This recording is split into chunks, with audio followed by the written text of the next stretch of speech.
susuko at hindi ito patuloy lamang sa iyo, Panginoon.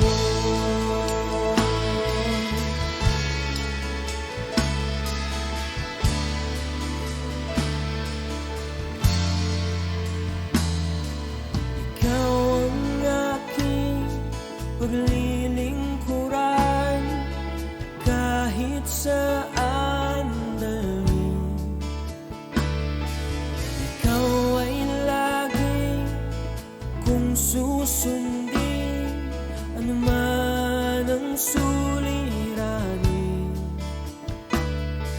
Lahat ay aking kakayanin, pagkat ikaw ay kapiling. Subukin man ang panahon, mananatili sa'yo, Panginoon.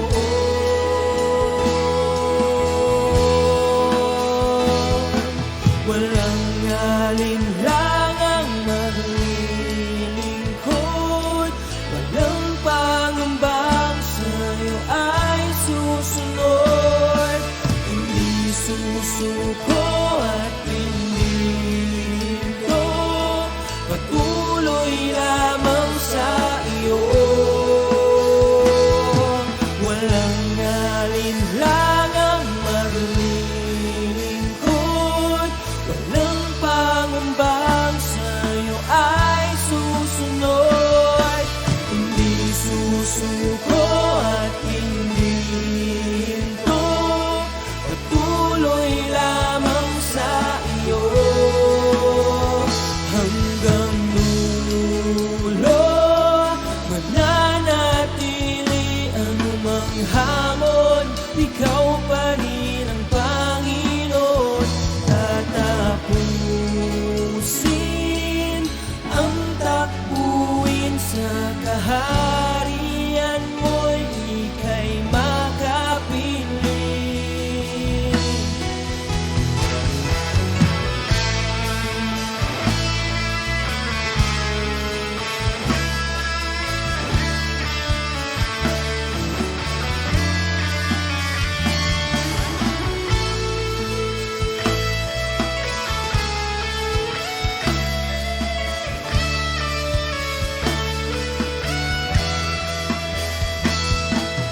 Walang alinlangang maglilingkod, walang pangambang sa'yo ay susunod. Hindi susuko at hindi hinto, patuloy lamang sa iyo. Walang alinlangang maglilingkod, walang pangambang sa'yo ay susunod. Hindi susuko at hindi hinto, patuloy lamang sa iyo, Panginoon. Panginoon, Panginoon.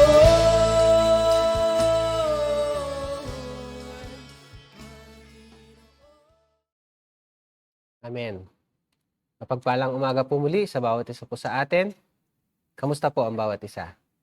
I pray na nasa mabuti pong kalalagayan. Amen. Ang bawat isa po sa atin despite po dun sa mga nangyayari sa ating kapaligiran. Ngayon po ay muli naparito po ang bawat isa po sa atin upang mag-aral at makinig ng kanyang salita. Amen. Ito pong salita ng Diyos na ito po ang kayang makapagbago ng ating buhay. Amen. Sa paningin ng Panginoon, sa harapan ng Diyos, wala pong batong puso sa Kanya. Amen. Isang salita lamang na galing po sa Kanya ay sapat na upang magkaroon po ng pagbabago ang ating buhay. Amen. Bago po tayo magpatuloy, tayo po ay panandaliang dumako sa presensya ng Panginoon at tayo po'y manalangin. Hingin natin ang patnubay at gabay ng banal na Espiritu upang ang ating gagawin ngayong umagang ito ay magkaroon ng kabuluhan sa bawat isa. Amen? Tayo po'y manalangin. Amin Diyos na makapangyarihan sa lahat, salamat po sa pagkakataong patuloy niyo pong ipinagkakalob sa amin. Mag-aral ng iyong salita, makinig ng iyong salita, dahil hindi po lahat ng tao dito sa mundo biniyayaan ng ganyang pribilehiyo. May ibang mga lugar o Diyos na bawal ipangaral ang iyong salita.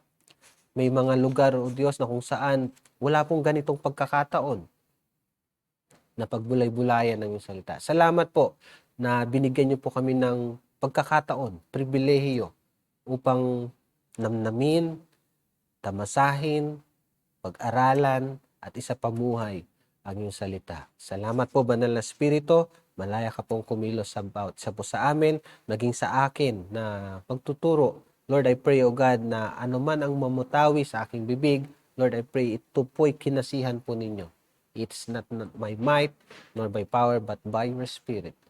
Holy Spirit, have your way in this place. Salamat po sa katagumpayan ng amin pong gagawin ngayong umagang ito. Ito pong amin dalangin sa pangalan ng iyong si Jesus. Amen. Amen. Amen. Amen. Ito pong pag-aaralan natin ngayong umaga ay base pa din po sa ibinaba po sa atin ng ating Panginoon through Bishop about faithful servant. Because ito pong buwan ng Agosto, itong August month, ay may tema po tayo na about faithful servant. Amen? Tayo pong bilang mananampalataya, yan pong hinahanap ng Diyos sa atin, maging tapat sa Kanya. Amen? Dahil dito po sa mundong ito, marami pong ino-offer ang mundong ito upang out-focus po ang bawat isa po sa atin. Upang mawala po tayo sa focus. Marami pong ipinibigay na mga pagkakataon ang mundong ito. Pero I pray na sa bawat ginagawa po natin, nandun pa rin po yung paggabay at pag-iingat at yung focus natin nasa ating Panginoon pa din. Amen? Dahil dito po sa mundong ito, napakagulo. Amen po ba? And we are still under dito po sa tinatawag nilang pandemic, the COVID-19. Hindi po natin alam kung kailan matatapos. Natapos na isang variant, meron na namang sumunod na variant. Amen? Dahil wala pong assurance dito sa mundong ito. Amen? Meron po tayong assurance. Saan po? Sa salita ng Diyos. Dahil biblically naman po, yan pong sinasabi sa banal na kasulatan na pag malapit ang dumating ang Panginoon, makakaranas po tayo ng kaguluhan.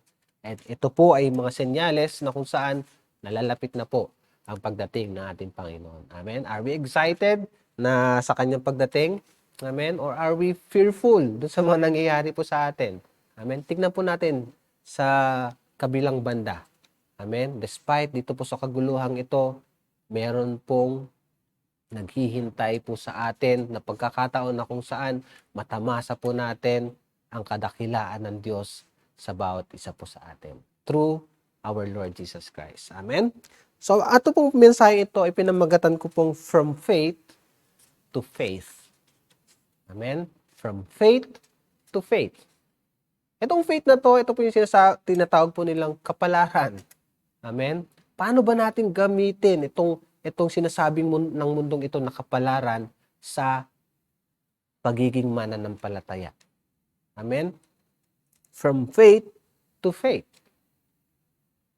Yun pong hinahanap sa atin ng Panginoon, maging faithful servant niya. Amen? Ito pong mga panahon natin, nowadays, ang mga tao po, depend their lives, dinidepende pong kanilang buhay, mostly sa technology. Amen? Technology is very much important today. Tama po ba?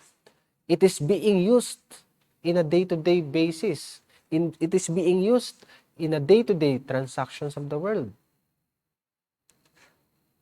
Ordinary days will not pass, amen, without browsing or scanning our gadgets. Tama po ba?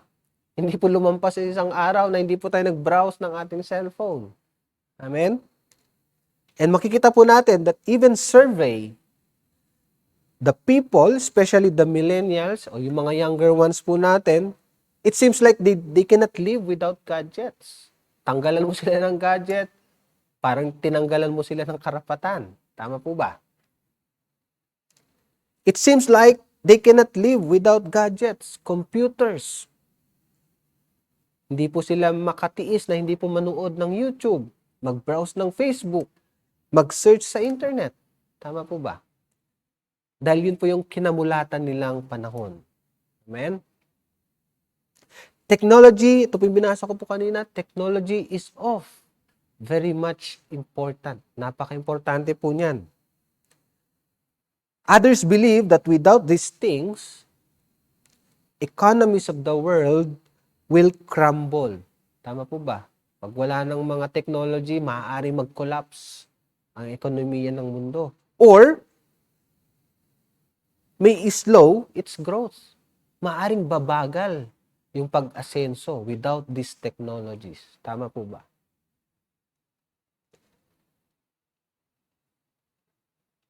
People place the faith, yung kapalaran. Amen? People place the faith of the world in the technology. Nilalagay na ang kapalaran ng mundo sa technology. They keep on innovating. Tama po ba? They keep on innovating or experimenting into reality, yung nasa isipan nila, new ideas that will ease the lives of the people para po mapagaan. Tama po ba? Dati-dati, pag bibili tayo na mismo yung pupunta sa mga manininda, sa palengke, sa grocery store, even sa department store. Pero ngayon po, may online buying na, may online selling. Tama po ba? Anong gagawin lang? Mag-download lang ng apps, you have the cellphone, may internet, anong gagawin? Order, place order, and then bayad. Ganun na po ang technology po natin. Dati-dati tayo po mismo yung pumupunta sa mga bangko para mag-transfer ng account, mag-withdraw, mag-deposit. Ngayon po, kayang-kaya na po ng online banking. Pwede ka na mag-transfer ng funds mo from one account to another. Dati-dati po, tayo po, pag sumulat sa ating mga mahal sa buhay, kahit sa ibang lugar lang dito sa Pilipinas, it takes time para makarating yung sulat natin. Ngayon po, isang click lang, nasa kanya na kahit saan man siya panig ng mundo. Tama po ba? Through email, electronic mail na tinatawag. Dati-dati po, kailangan mo pang makita ang isang tao at puntahan siya sa isang lugar para lang makita mo face to face. Ngayon po, hindi na. Anong gagawin mo lamang? Gumamit ka lamang ng video chat na app. Nakakausap mo na siya, nakikita mo ng kanyang itsura, nakikita mo na ang kalalagayan niya. Amen?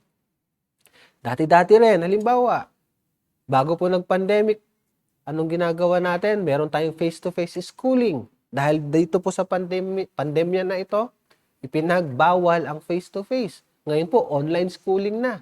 Dati-dati rin, may meeting, kailangan mo makipag-usap. Pumunta sa isang lugar at magtipon-tipon para mag-usap-usap. Ngayon, hindi na. Meron tayong tinatawag na Zoom meeting.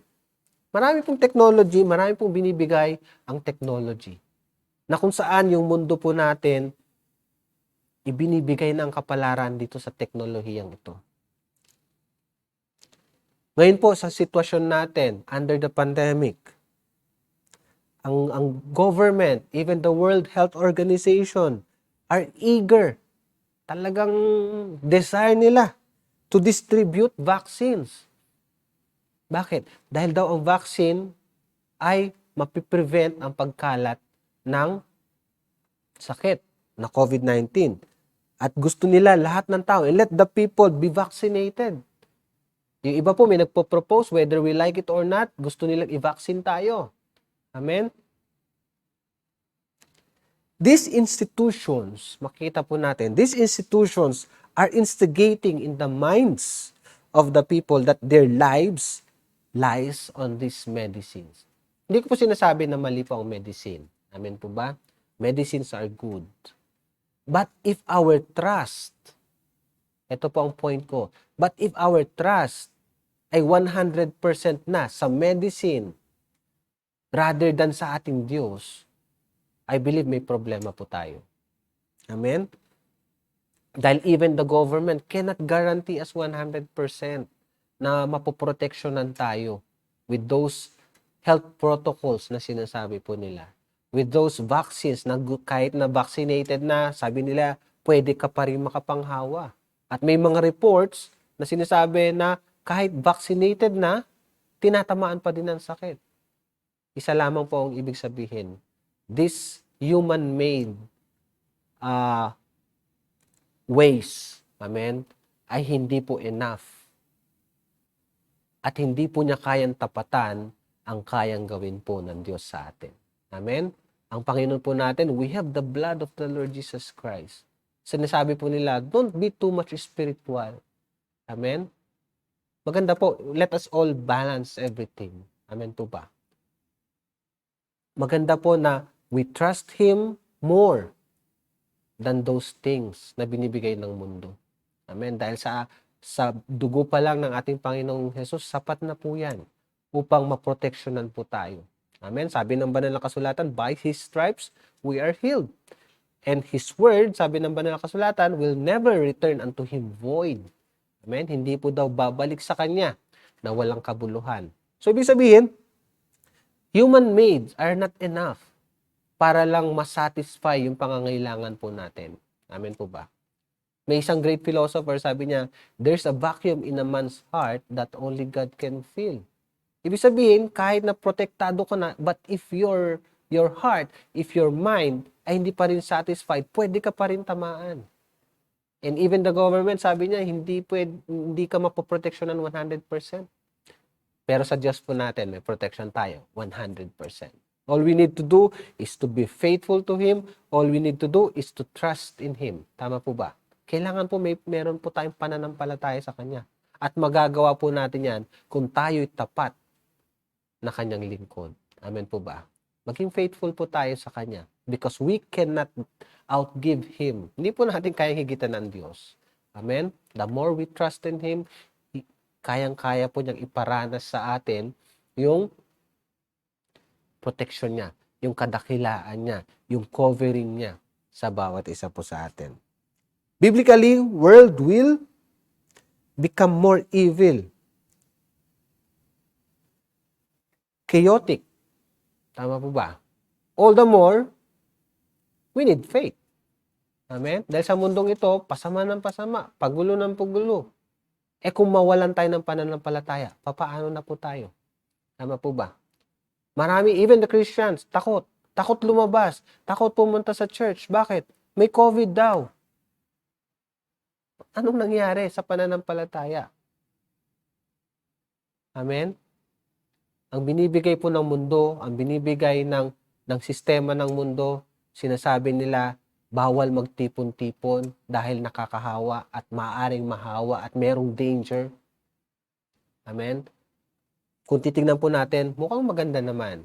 Amen? But those things deprive us. Inaalisan po tayo ng karapatan. Inaalisan po tayo ng pagkakataon na kung saan sabi ng banal na kasulatan, do not forget the assemblies of the saints. Amen? Huwag daw natin kaligtaan ang pagsasama-sama, ang pagtitipon-tipon ng mga banal. At ibang mga, even Christians, mananampalataya na. Amen? Ayaw nang pumunta sa church. Bakit? They are being fearful na maaring sila ay makapanghawa or maaring sila ay mahawaan. Amen? Nasaan po ang pananampalataya? Amen? Let us revive the faith na nilagay sa atin ng Diyos. May pananampalataya po tayo na ibinigay ng Diyos sa atin. If you have faith, sabi ng banal na kasulatan, like a mustard seed, pwede mo daw itong utusan. Utusan ang bundok na ito at lumipat. Amen? And it will be done, sabi ng banal na kasulatan. If you have faith, just like a mustard seed. God honors our faith. Amen? But fear can cripple the faith in us. Amen? Meron pong personality sa banal na kasulatan na kung saan na-experience po niya depending his life sa faith, F-A-T-E. kapalaran niya. Amen? Through his own will, rather than using his faith or pananampalataya sa Diyos. This is in the life of Abraham. Biblical example who experienced faith and faith. It is in the life of Abraham. Pag-aralan po natin si Abraham ngayong umagang ito. Amen? Sabi po ng banal na kasulatan, he is the father of faith. Tinuring po siyang ama ng pananampalataya and the faithful. Through his life, faith is exemplified. Naiparanas, naipakita niya yung patungkol sa pananampalataya. Ano po bang ginawa ni Abraham? Di po ba, God required him of his son. Itong anak niya na ito, si Isaac, na kung saan may promise ang Diyos.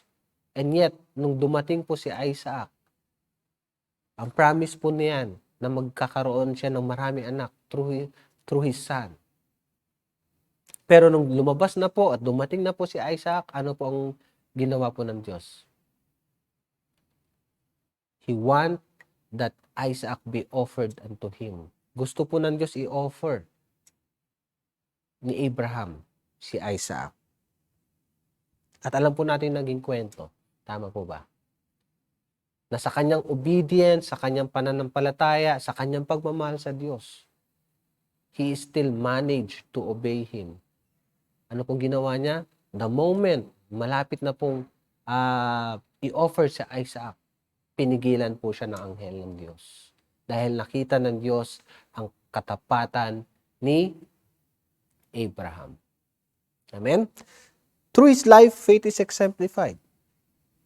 Makikita po natin, although he was called friend of God, sa James 2:23, faith is not perfect character or integrity. Hindi po ito perfect character ang pananampalataya. Pag isang tao may malalim na pananampalataya, gaano man ito kalalim na pananampalataya sa Diyos, it is still not perfect. Hindi pa rin perfecto ang taong yun. Amen? It is not perfect character or integrity. Faith is simply taking God at His word. Kinukuha lang natin yung salita ng Diyos. Amen? Faith is simply taking God at His word. Halimbawa po, sa isang courtroom, di po ba? Ang mga lawyer dun sa courtroom, para maipagtanggol ang kanilang kliyente, ano po ang ginagawa nila? They quote laws, amen, at ipinapahayag, pinapakita, ipinipresent sa courtroom in front of the judge. Di po ba? Ganon din po ang pananampalataya. We are taking God at His word because God and His word cannot contradict each other. Pag sinabi ng Diyos, He is bound to fulfill it. And sabi po sa John, di po ba? Sa John, na ang salita ng Diyos at ang Diyos ay iisa. Ang salita ng Diyos ay nagkatawang tao. Amen? So makikita po natin, hindi po pwede magbanggaan ang salita ng Diyos. He became the model of faith for the believer. Si Abraham po, naging modelo ng pananampalataya sa bawat mananampalataya. Amen? Tayo po, may ni-require na ba ang Diyos sa atin to offer to Him? Maaring testing lang po yan. Tulad po ng ginawa kay Abraham. His only son, tinest po siya. Amen? Maaring yung oras natin, tinetest ng Diyos. Maaring yung personality natin, maaring yung meron tayo, ititest ng Diyos. Kung talagang attached na ba tayo sa bagay na yan? Attached na ba tayo na kung saan dun sa meron tayo? Paano po pag ni-require ng Diyos yan na i-offer sa Kanya? Are we still willing? Amen?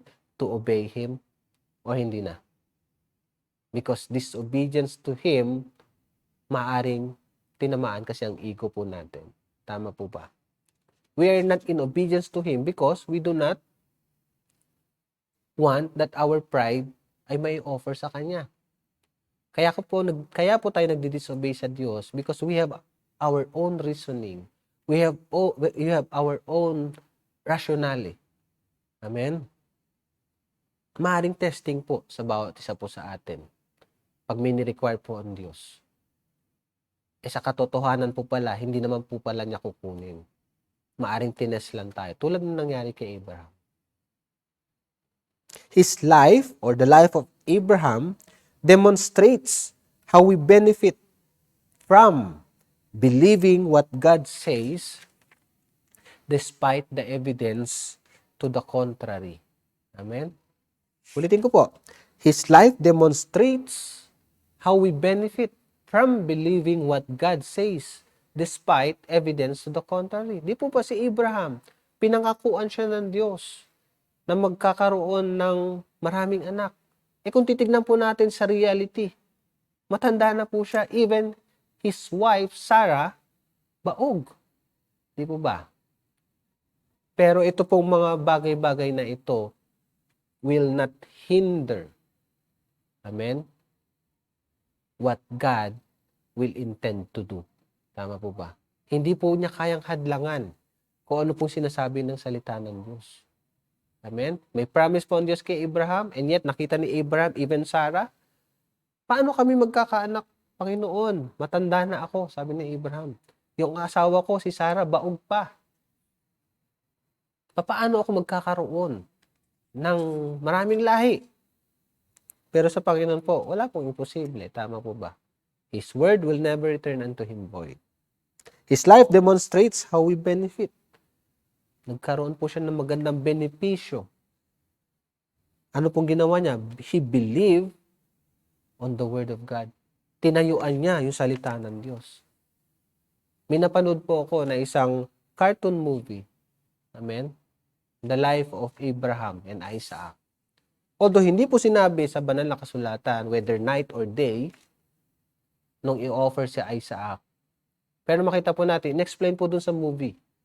Yung mga director noon, yung cast, yung mga cast, sinabi nila, kaya daw po nila sinet ito na gabi. It's because the moment na i-offer na ni Abraham ang kanyang anak, tumingala siya sa kalangitan in the night time at nakita niya yung promise ng Diyos. Ano pong promise ng Diyos? Sindami ng bituin sa kalangitan ang iyong magiging anak. Amen? Because on the daytime, maaaring din niya makita ang mga bituin sa kalangitan. Amen? Kaya sinet up po nila ito na gabi. Amen? So makikita po natin, those things are all testing sa buhay po ni Abraham. Pero sa pagsunod po niya, he benefited. Nag-benefit po siya. Amen? Sa promise ng Diyos sa kanyang buhay. Pero makita po natin, before he became the model of faith, pansinin po natin, before he became the model of faith, he also experienced faith. F-A-T-E. Amen? Dahil po sa tagal ng kanilang paghihintay, nawalan sila ng pasensya. Dito po sa Genesis 16, verse 2. At dyan po tayo sa verse 4. Genesis 16, verse 2. Ano po sabi po rito? Genesis 16, verse 2. So Sarai said to Abraham, "See now, the Lord has restrained me from bearing children. Please," sabi po ni Sarah, "go to my maid, perhaps I shall obtain children by her." And Abraham heeded the voice of Sarai. Dahil hindi po makapaghintay, sige, puntahan mo na itong ating alipin, itong servant natin, at sipingan mo na. Baka maaaring sa kanya manggaling yung promise ng Diyos. So verse 4, talo po tayo sa verse 4. So he went in to Hagar and she conceived. Nagbuntis nga. And when she saw that she had conceived, nung nakita po ni Sarai na nabuntis siya, her mistress became despised in her eyes. Amen? Makita po natin, merong negative result. Nung nilagay nila yung kapalaran po nila sa sarili po nilang kakayahan, amen, meron pong naging resulta. At ito po ay hindi po kaaya-aya. At ito po ay hindi po maganda. Dahil ang promise po ng Diyos sa Genesis 12:1-3, tingnan po natin. Genesis 12:1-3. Balik po tayo. Now the Lord had said to Abraham, get out of your country, from your family, and from your father's house to the land that I will show you. I will make you a great nation. I will bless you. Kita po natin, I will make you a great nation. I will bless you and make your name great. And you shall be a blessing. I will bless those who bless you, and I will curse him who curses you. And in you all the families of the earth shall be blessed. Verse 7. Then the Lord appeared to Abraham and said, to your descendants I will give this land. And there he built an altar of the Lord who had appeared to him. So makikita po natin, may promise po ang Diyos kay Abraham to be a great nation. Sa pagkakataong ito, matanda na po sila. Ang kanyang asawa ay baog pa. Amen? Pero hindi po yun naging hadlang upang i-fulfill ng Diyos ang promise niya. Ang resulta po ng kapalaran na ginawa po nila, when their faith ay nilagay po nila, amen, sa sarili po nilang kakayahan. Result of their faith in their own ability. Result of faith in their own ability. Ano po nangyari? Sa verse 4 ng chapter 16, so makita po natin, nagkaroon po ng hate or dislikeness of the outcome. 16 verse 4.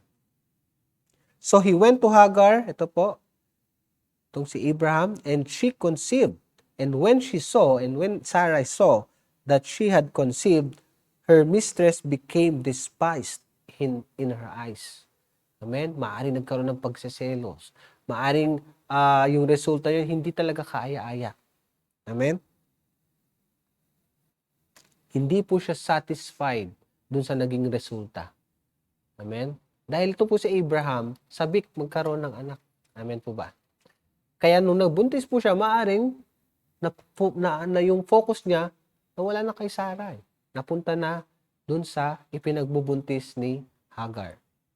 At yun po ang hindi nagustuhan ni Sarai. Pangalawa, yung resulta, amen, nung ginawa po ni Abraham at Hagar with the consent of Sarai, makita po natin sa verse 12. Ito pong si Ishmael, yung naging anak po ni Abraham kay Hagar. Tingnan po natin. He shall be a wild man. His hand shall be against every man.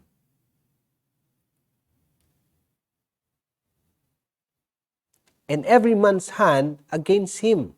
And he shall dwell in the presence of his brethren. So makikita po natin, when our faith, yung kapalaran po natin, amen, ang hinayaan po natin, at doon po tayo nagdwell, amen, sa ating kakayahan, meron po itong resulta. Amen? Maaaring hindi po ito magiging kaaya-aya sa bawat isa. Ito pong tulad nangyari kay Hagar. Amen? Kaya doon po nag-umpisa, alam po natin na doon po, yun po yung naging lahi ng mga Muslim sa ating kapanahunan. Even the Muslims considered Abraham ang kanilang forefather. Even the Muslim considered Abraham ay propeta po nila. Bakit po? Kasi nasa lineage po nila. Kaya nga po sinasabi ng banal na kasulatan, yung promise ng Diyos kay Abraham, amen, na he will be a great nation, amen, ito pong mga bansang ito pong mga bansa in the life of Ishmael, makikita po natin na great nation din po sila. Na laging at always, makita po natin sa kapanahon and even the biblical times, lagi pong nagiging problema ng mga bayan ng Diyos. Tama po ba? Yan po ang resulta ng kapalaran. Pag tayo po ay nagdwell sa ating kapalaran. Ito naman po ang ating pag-aaralan sa mga sandaling ito. How about characteristics of a faithful servant through the life of Abraham. Kung meron pong negative result because of their faith, meron din pong positive result because of his faithfulness being a servant of God. Amen po ba? Number 1, characteristic of a faithful servant. Ito po yung ginawa po ni Abraham. Do not fear. Genesis 12:1-9. Ano po sabi po sa Genesis 12? Makikita po natin sa Genesis 12 verses 1-9. Now, the Lord had said to Abraham, ito po yung binasa natin kanina, ito po yung promise ng Diyos, meron po siyang nilatag na promise ng Diyos, I will make you a great nation, I will bless you, I will make your name great. Verse 4, tingnan po natin. So Abraham departed as the Lord had spoken to him, and Lot went with him, and Abraham was 75 years old when he departed from Haran. Then Abraham took Sarah his wife. So lahat po sila umalis. And Lot, his brother's son, all their possessions that they had gathered, and the people whom they had acquired in Haran, and they departed to go to the land of Canaan. So they came to the land of Canaan. Verse 6. Ano po sabi sa verse 6? And Abraham passed through the land of the place of Shechem as far as the terebinth tree of Moreh. And the Canaanites were then in the land. Verse 7. Then the Lord appeared to Abraham and said, to your descendants I will give this land. And there he built an altar to the Lord who had appeared to him. Verse 8, and he moved from there to the mountains east of Bethel, and he pitched his tent with Bethel on the west and Ai on the east. Ito po yung mga kaaway po nila. And there he built an altar the Lord called on the name of the Lord. So Abraham journeyed, going on still toward the south. Ito po yung Ai na to, ito po yung magiging kaaway nila in the future. So makikita po natin, dinala po si Abraham sa isang lugar na hindi siya familiar. He was taken out of his comfort zone. Amen? So kung may promise po ang Diyos sa atin,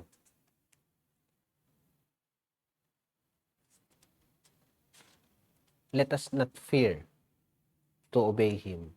Be faithful to Him na bawat gagawin natin, bawat lakaran natin, nandun yung pananampalataya po natin sa ating Diyos na He will never leave us nor forsake us. Amen? Do not fear when God's direction, makita po natin, do not fear when God's direction takes a turn you do not understand. He knows what He is doing. Alam po niya yung kanyang ginagawa. Do not fear when God's direction, amen, takes a turn. We have to trust in Him. Amen? He can see our future. We cannot see our future. The more na dapat pagtiwalaan po natin siya. Tama po ba? Ano po sabi sa Isaiah 55:8-9? For my thoughts are higher than your thoughts, nor are your ways my ways. Sabi ng Diyos. For as the heavens as higher than the earth, so are my ways higher than your ways, and my thoughts than your thoughts. Minsan di po natin naiintindihan yung sitwasyon ng buhay po natin. Amen? We have to trust Him. Lord, Ikaw na pong bahala. Kasi kung iisipin po natin, maaaring mawala po ang ating kaisipan. Maaaring mawala po tayo sa katinuan. Bakit po? Because sometimes our mind cannot comprehend even the simplest thing na binapakita ng Diyos sa atin. Amen? Kaya hindi po natin hayaang aksayahan natin ng panahon. Amen? All we need to do is to trust in Him. Do not fear. One of the characteristic of a faithful servant. Kaya sinabing faithful tapat. Kung meron bang direction ang Diyos sa iyong buhay na hindi mo naintindihan, are you still willing to obey Him? O hesitant na po tayo dahil hindi natin alam yung kahinatnan. Amen? Do not fear. Pangalawa, believe. When there's a promise of God, we have to believe. Ano po sabi? Believe God's promises to you. He knows how to bring them to pass. He knows how to bring them to pass, although you may not. Amen? Genesis 15 verse 6. Ano po sabi po sa Genesis 15 verse 6? And he believed in the Lord, and he accounted it to him for righteousness. Makita po natin, si Abraham, despite of his status, maging kanyang asawa, he managed to believe. Maaring at the back of his mind, maaring sinasabi niya na, paano mangyayari? Matanda na kayo. Amen? Pero, nakita po natin, base po sa banal na kasulatan, he believed in the Lord. Naniwala pa din po ang Diyos. 2 Corinthians 1:20. Ano po sabi sa 2 Corinthians 1:20? 2 Corinthians chapter 1 verse 20. For all the promises of God, may sinabi po bang, meron po bang exclusion dito? Sabi doon, for all, meaning to say lahat. The promises of God in Him are yes, and in Him, amen. To the glory of God through us. Kung may promise po ang Diyos sa ating buhay, amen, lahat po yan, kaya pong tuparin ng ating Diyos. Amen? His promises are yes and amen. John 7:38. Ano po ba sabi sa John 7:38? Ito pong kailangan po natin. He who believes in me, as the scripture has said, out of his heart will flow rivers of living water. May assurance po tayo sa Kanya. Amen? Lahat daw po na naniniwala. So, matter of the issue of the heart. Amen? Kailangan po yung puso po natin naka-in-tune sa ating Diyos. We have to believe, amen? Dahil ito po ay isa sa karakteristik ng isang faithful servant. Huwag po natin hayaan ang kapalaran na magdikta ng buhay po natin. Amen? Even po, sa mga panahon na ito, just i-click mo lang yung cellphone mo, makikita mo na daw yung kapalaran mo. Even may meron pa silang sinasabi mga master ng mga feng shui na yan, na kung saan pwede kang magtanong kung ano magiging kapalaran ng buhay mo. Amen? Hindi po tayo nakabase po dyan. Amen po ba? We know what is our right in God's Word. We know our right sa harapan po ng Diyos. Amen? Sapat na ang salita ng Diyos to determine kung sino po tayo. To know our future. Amen? Number 3. Characteristic of a faithful servant. Avoid depending on your own ability. Huwag po tayong manahan. Huwag po tayong magbase sa ating pong sariling kakayahan. Amen? We cannot do it. Bakit po? Because if we will do it on our own, nandyan po yung kapalaran natin. Amen? Binabase na po natin ginagawa natin. Amen? Sa kapalaran na yan. Amen? We want that God will intervene. Kaya nga, we have to avoid depending on our own ability. Hindi po natin kaya. We need our God to intervene on our behalf. Amen? Dahil marami pong sitwasyon sa buhay na kung saan, dahil po ang tao, bumase na sa kanilang kayamanan, sa kanilang kakayahan, sa kanilang lakas, kita po natin, it turn out lahat failure. Bakit po? Hindi po natin pwede ipagmalaki sa Diyos ang ating kayamanan, ang ating kakayahan, ang ating katalinuhan. Amen? Avoid striving to fulfill God's promises by yourself. Hirap tayong i-prove. Lord, kaya ko to. Amen? Sometimes, meron tayong sinasabi na, tulungan mo ako, Panginoon. And yet, mamaya, dahil sa doubt natin, maaaring kinukuha ulit natin yung ibinigay nating problema sa Diyos. Kaya po sinasabi sa banal na kasulatan, cast all your cares upon the Lord, for He cares for you. He will never suffer the righteous to be moved. When we say casting, di po ba, ibinigay mo na. So do not let that thing, amen, para kunin mo ulit. Maaring hindi na casting po yun. Amen po ba? When we say cast, hayaan mo na kung kanino mo binigay. And in this particular na ginagawa po natin sa ating panalangin, binibigay po natin sa Diyos. At hayaan po natin ang Diyos ang kumilos. Amen? Because we have already casted out sa ating Diyos. At ito pong nananahan, na bumabase sa ating sariling kakayahan, produces undesired result. Amen? Tulad po yung nangyari kay Abraham, kay Hagar at kay Sarah. Because nagdepende po sila sa kanilang kakayahan,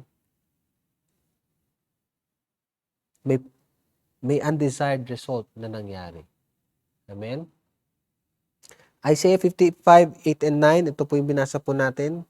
Bakit po kailangan nating i-avoid ang sa sarili nating kakayahan? Dahil po, yung kakayahan ng Diyos malawak. Amen? Sometimes we cannot understand what is happening around us. Pero ang Diyos, kayang-kaya po niyang intindihin. Amen? His thoughts are higher than our thoughts. His ways are higher than our ways. Amen? Pangapat at panghuli, we have to trust our God. Not only believe, but also to trust in Him. Amen? Dahil marami pong nakakilala sa Diyos, naniniwala na mayroon Diyos, pero yung tiwala sa Diyos, wala po. Amen? They are still doing those things in their own way. Trust that God will provide as He promises. Amen? His nature is to provide. Nature po niya mag-provide. Amen po ba? Siya po ang ama po natin eh. Di po ba? Ang isang ama, it is the nature of the Father to provide the needs and supply the needs of His family. Ganon din po ang Diyos po natin. Amen? Nature po niya mag-provide. Maaring tinitesting po tayo ng ating pong ama para mapatunayan sa atin, pagmamahal natin sa Diyos. Pinapatunayan po niya. Amen? Gusto niyang patunayan kung mahal pa rin po ba natin siya despite sa mga nangyayari sa buhay natin.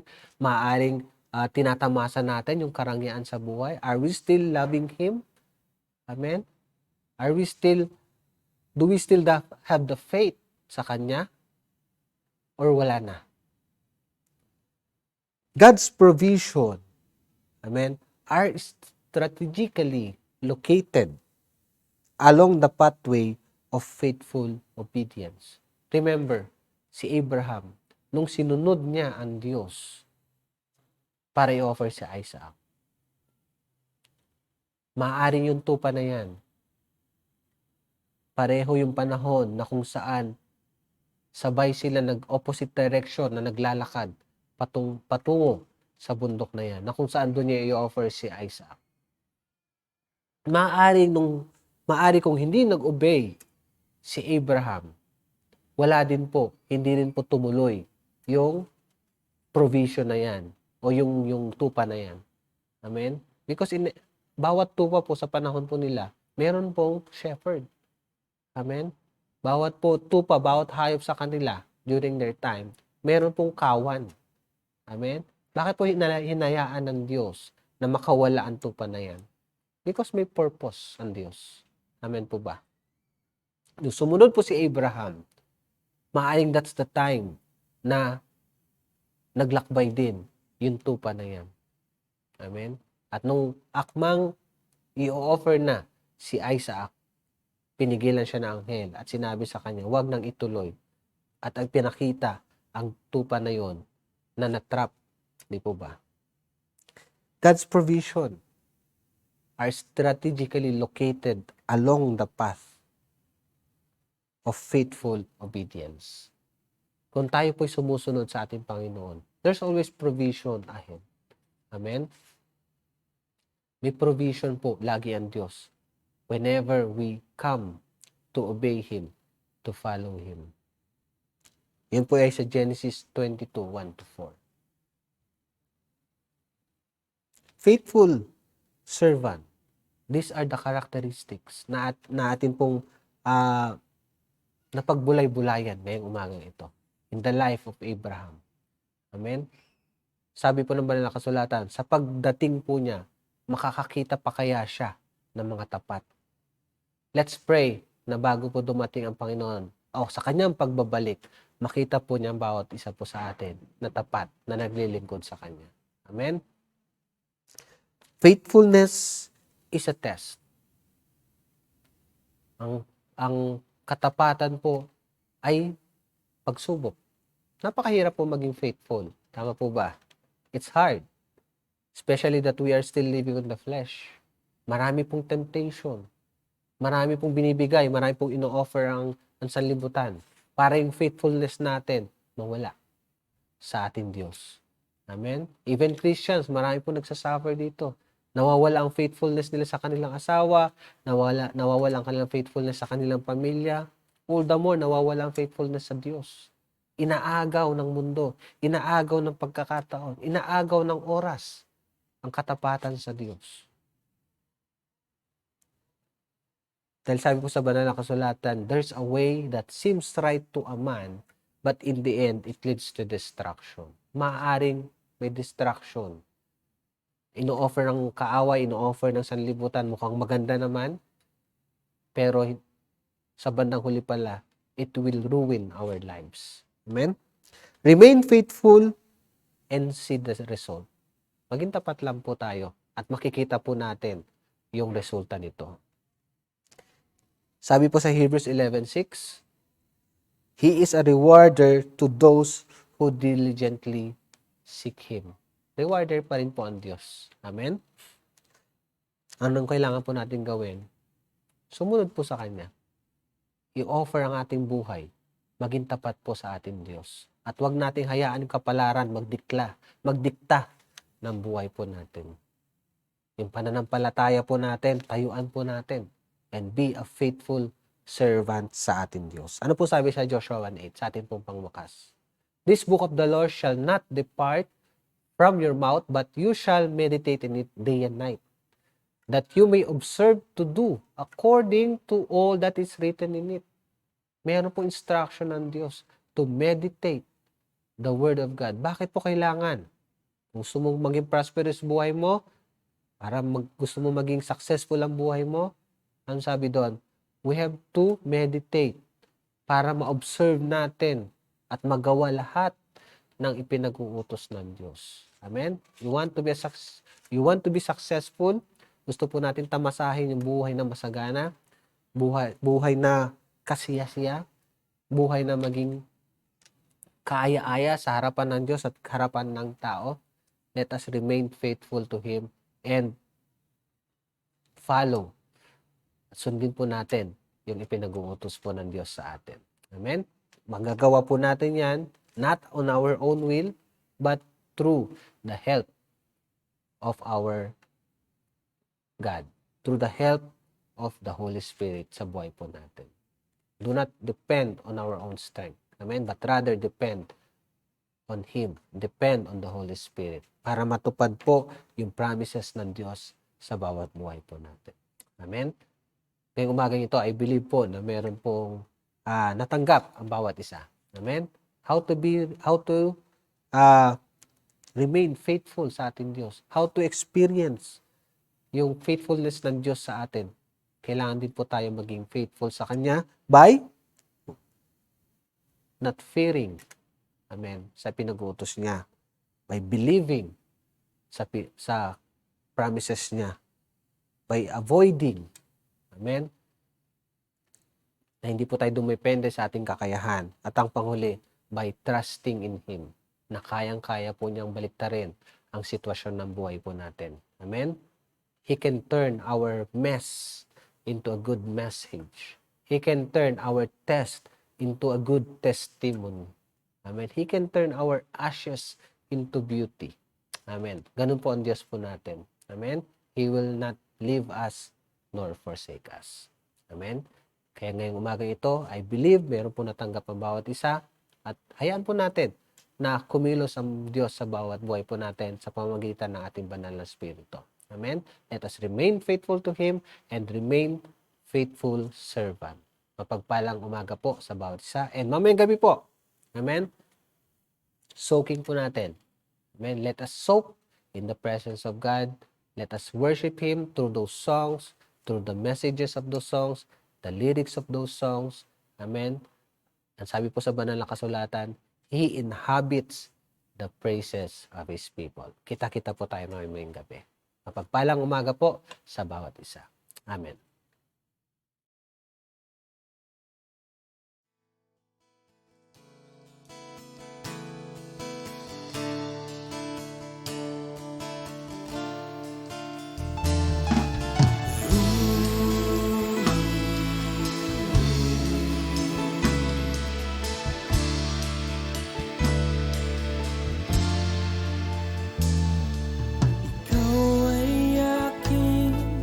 Paglilingkuran kahit saan dalhin.